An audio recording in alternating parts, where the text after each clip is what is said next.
天文23年，也就是1554年3月3日，在太原雪灾的牵线搭桥之下呢，甲州的武田信玄、相模的北条氏康和骏河的金川义元在伊豆善德市会面。会议的结果是三方成立了对日本战国历史极其重要的甲相郡三国同盟。不过严格的说呢，这个的争议还是比较大的。北条、金川、武田三家结成了同盟，这个是可以肯定的。但是，一般认为他们三人前往金川义元的黑衣宰相太原雪灾的善德市中会面结盟，这个说法在严肃的通说中就并不存在了。实际上，达成同盟未必是在善德市，时间呢也未必是天文23年的3月3日，三人可能也没有实际上的会面。不过，北条家的家族记录中有天文23年3月3日三家结盟的孤证。因此呢，这次我们还是以这个日期为基础，来盘点一下甲相郡三国同盟的故事。先来看看这个日本战国中早期武田、金川、北条三家的情况。现在日本的整体情况用4个字形容，那就是群雄割据。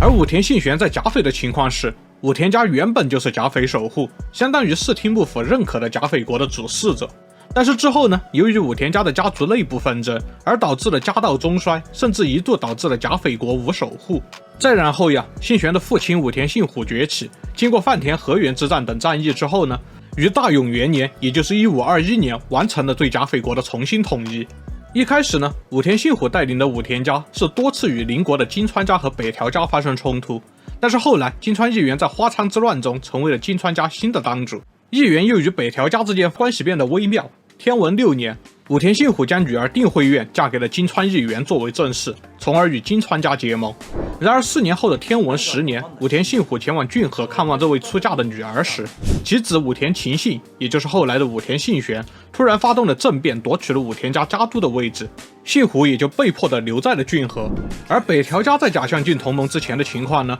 是他们原本就是幕府的奉公众，后来北条早云的姐夫，也是金川义元的祖父金川义宗，在岩背板之战中战死，北条早云于是单身下骏河，干涉金川家的家督之争。金川馆之战后呢，早云成功的扶植了金川世亲，成为金川家新的家督。作为感谢，金川世亲将伊豆的小城池赠送给北条早云。从此，北条氏从伊豆发迹。延德3年到明应2年，北条家推翻了枯月公方的足利茶茶丸后，夺取了相模小田原城。接着呢，继承北条早云衣钵的北条氏纲开始向江户扩张。通过江户高轮原之战呢，北条氏迫使关东管领上杉昭定退位。天文7年，北条氏纲又在国府台之战中击败了自称关东公方的小宫公方足利义明，并且获得了另一个自称关东公方来自古河公方的足利晴氏的支持。北条氏纲去世之后，其子北条氏康成为了北条家的当主，以此为契机，足利晴氏开始与上杉家联合对抗北条家。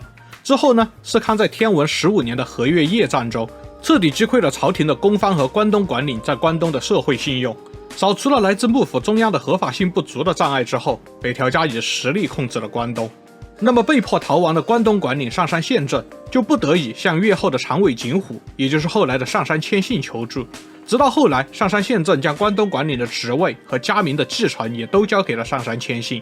其实武田信玄在驱逐其父并且夺取了武田家之后，仅仅1年的天文11年，也就开始了对信浓国的征服。为此呢，他攻击过上田园的村上义清以及岩尻峡的小笠原长实等人。渐渐打不过信玄的这些人，也都逃往了上杉谦信处寻求庇护。那么上杉谦信接纳了这些逃亡者之后，天文22年就与武田信玄之间爆发了著名的布施之战，也就是第一次川中岛之战。如此一来，北条、上杉、武田三家就变成了两之间都相互敌对的关系。而金川义元则是敏锐地看到了北条氏康和武田信玄现在有了共同的敌人上杉谦信。而在武田信玄驱逐了武田信虎之后呢，金川义元也没有与妻子离婚，试图维持与武田家的同盟关系。定惠院过世之后，天文21年，金川义元又将自己的女儿领松院嫁给了武田信玄的嫡子武田义信，两家的同盟关系基本是维持了下来。另一方面，尽管北条家在家督继承上出现了一些纠纷，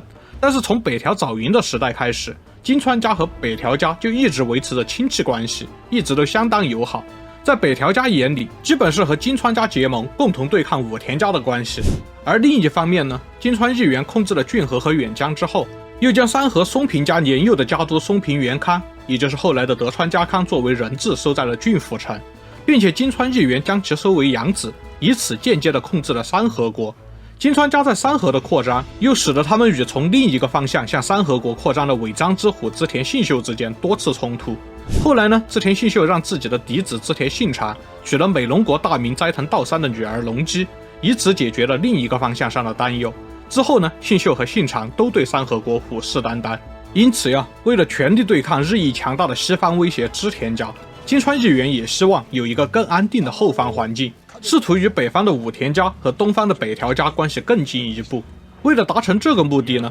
首先金川义元就需要调停武田家和北条家之间的矛盾，然后上杉谦信就在金川义元瞌睡的时候送来了枕头，成为了武田家和北条家的共同敌人。于是金川义元派遣自己的黑衣宰相太原雪斋前往游说两家，最终是成功的促成了金川家、武田家和北条家之间的联盟。天文22年，武田信玄的女儿黄梅院嫁给了北条氏康的儿子北条氏政。接着天文23年，北条氏康的女儿早川殿嫁给了金川义元的儿子金川氏真。三方的嫡子都娶了同盟内其他家族的妻子，最终达成了甲相郡三国同盟的效果。另外，虽然现在并不能明确的考据出北条及早川殿的出生年份，但是可以确定，因为订婚时早川殿还年幼，因此北条氏康的世子北条氏规也跟随前往了金川家。说到这里，就不得不提一个斗知识了。一起作为联姻工具人的三家嫡子北条氏政、武田义信和金川氏真三人，其实年龄是一样的，都是天文7年生人，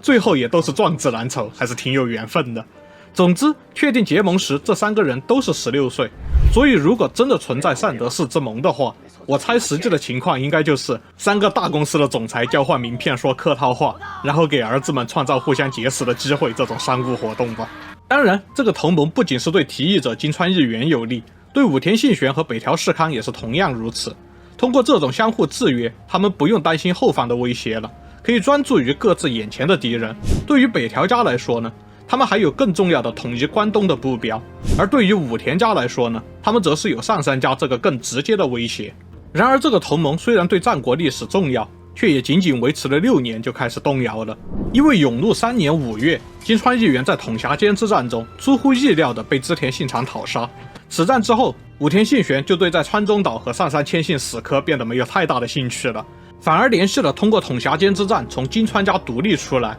又与织田信长结盟的德川家康，并与之结盟。为了结束内部争议，信玄甚至命令作为与金川家结盟标志的自己的嫡长子武田义信切腹自杀。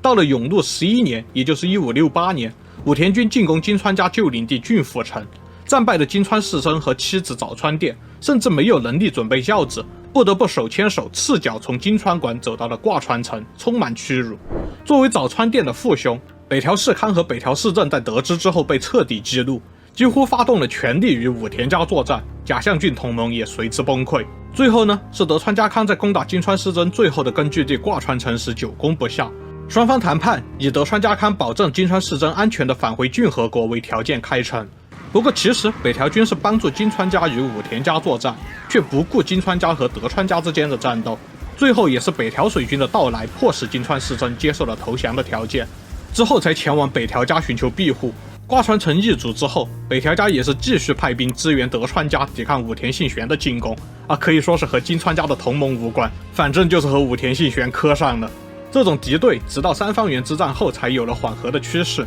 当然，那时也已经不再是甲相郡同盟所在的时代环境了。都看到这儿了，别忘了点赞哦，我们下期再见。